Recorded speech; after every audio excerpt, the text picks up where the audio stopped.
Ce n'est pas du tout l'abstraction qui m'a attirée. J'étais très dans la sensualité des formes, de la terre.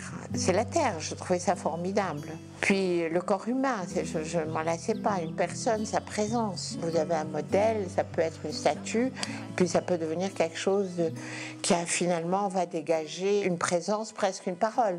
Moi, j'avais très envie qu'à la fin, presque la sculpture soit sur le point de parler, quoi.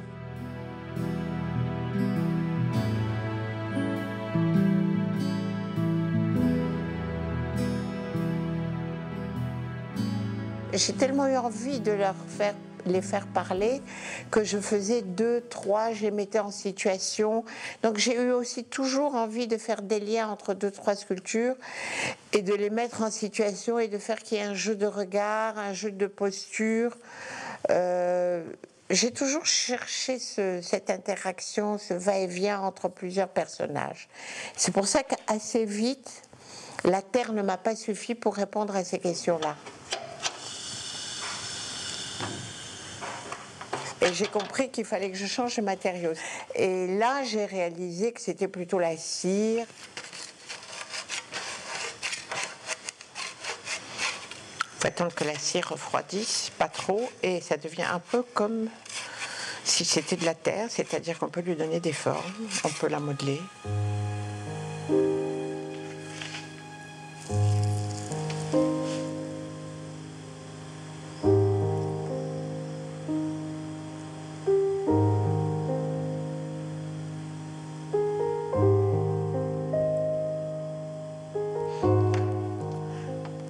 Le fait que je peux travailler la cire en amont, je lui donne pas de la sensualité, mais de la vie.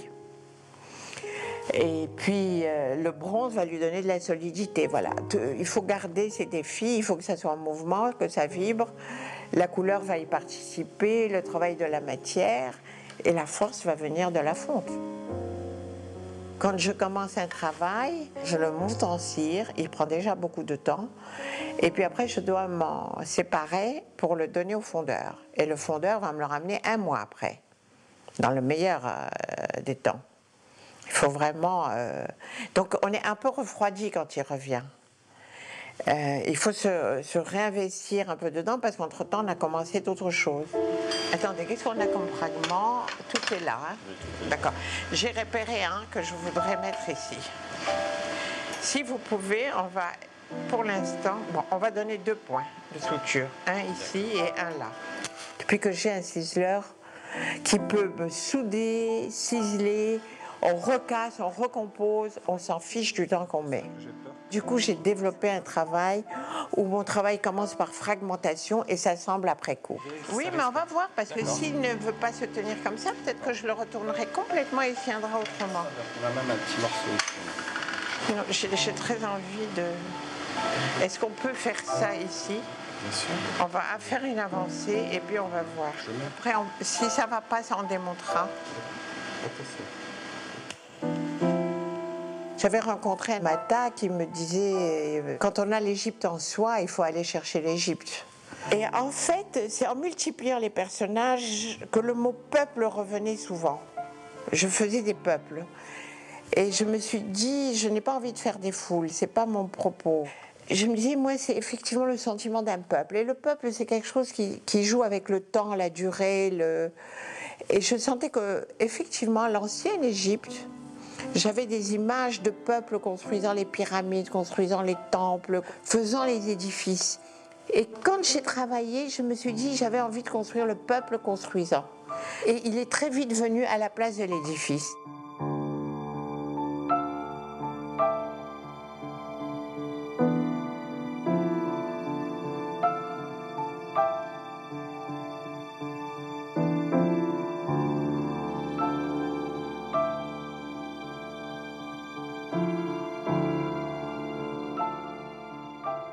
Dans mes premières choses, j'ai fait des personnages, bon, le temps d'apprendre à les faire tenir, parce que c'était un apprentissage sur quelques années, la cire.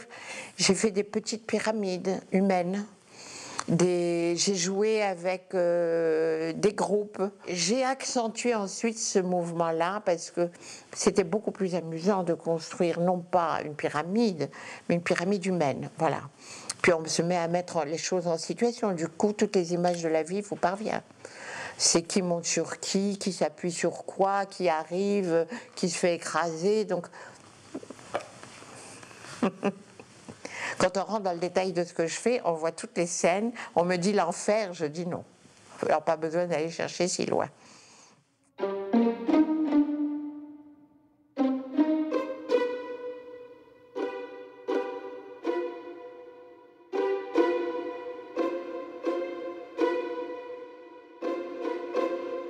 Je sentais déjà que la Mésopotamie était dans mon travail, hein, c'est parce que j'y étais déjà. Donc la forme de Babel m'est venue un petit peu au cours de la première guerre d'Irak, où d'un coup j'ai senti une ville qui explosait et qui implosait.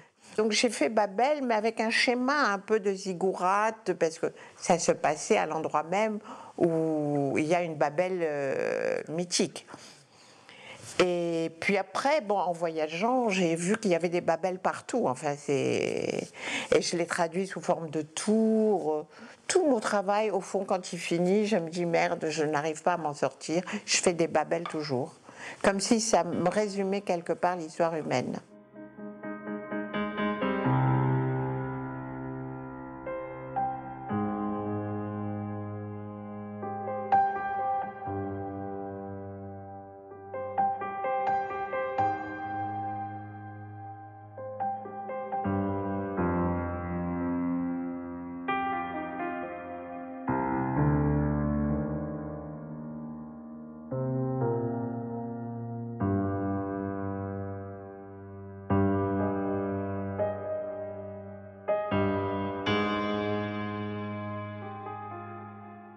Une fois que je me suis sentie très concernée par l'architecture des villes, je me suis moins concentrée sur avant les peuples, mais j'ai recherché de nouveau l'homme dans cet univers architectural. Je cherchais les liens entre les êtres, les liens entre ce qui nous a construit, bâti, qui fait partie de notre origine, ce que nous faisons au cours d'une vie, et puis les autres avec qui nous combinons.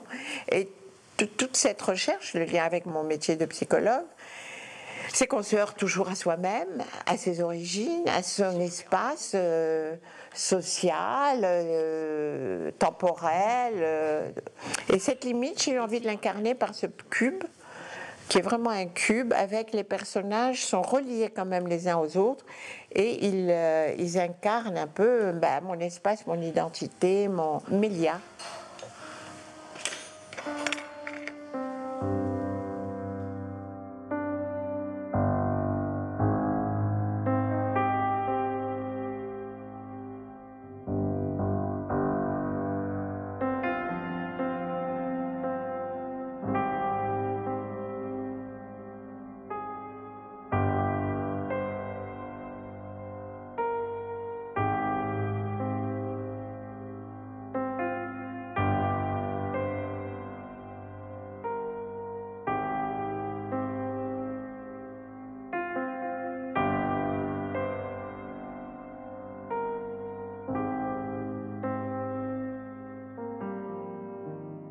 Il y a eu le désir d'aller de plus en plus vers le bas-relief, de m'exprimer moins en masse, de peut-être perdre en densité, mais d'essayer de dire un maximum sur une petite surface.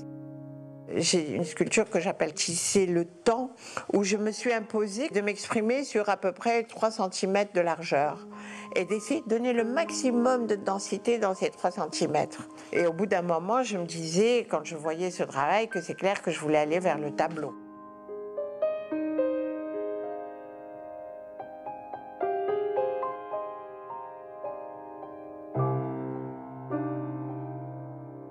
Je me demandais aussi, c'est un défi de voir est-ce qu'on peut dire les mêmes choses avec un autre matériau. On sent le temps dans ce que je fais, et le temps est chez moi quelque chose d'important. Comment avec un matériau très très contemporain, il marquerait ce que je fais. Le plastique, c'est d'aujourd'hui. Le bronze, c'est de toujours. Donc, Je suis liée à certains matériaux de toujours parce qu'ils accompagnent le sens un peu que je mets dans mon travail. Alors je me suis dit, c'est peut-être la peinture à la cire qui pourrait me permettre de jouer dedans et de quitter un matériau ancestral, quoi. En fait, j'ai utilisé la peinture à la cire, mais la peinture à la cire, ça a déjà 2000 ans. Enfin, on savait peindre à la cire. C'était la peinture grecque, c'était les portraits du Fayoum, c'est à la cire. Donc je suis retombée sur un matériau qui n'est pas si contemporain. Donc, on n'échappe pas à soi-même.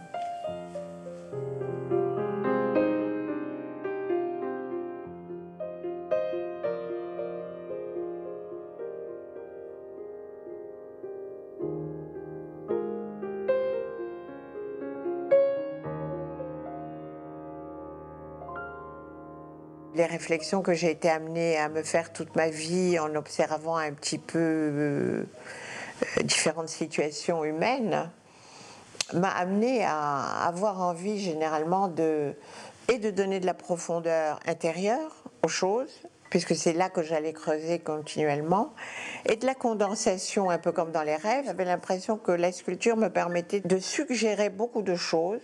Je n'enferme pas jamais dans un seul sens.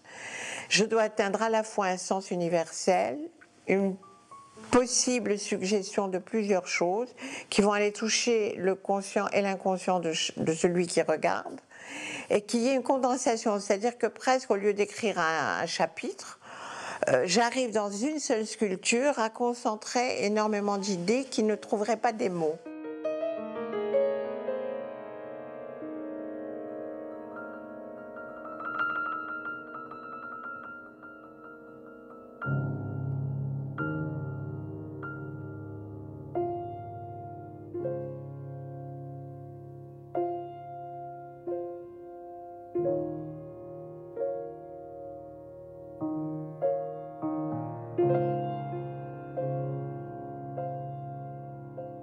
J'ai eu l'impression parfois aussi que tout ça c'était comme un grand livre et que je pioche dans l'histoire de l'aventure humaine des éléments, des chapitres, les voyages, l'habitat, les édifices, les cérémonies. C'est une source inépuisable pour moi d'inspiration.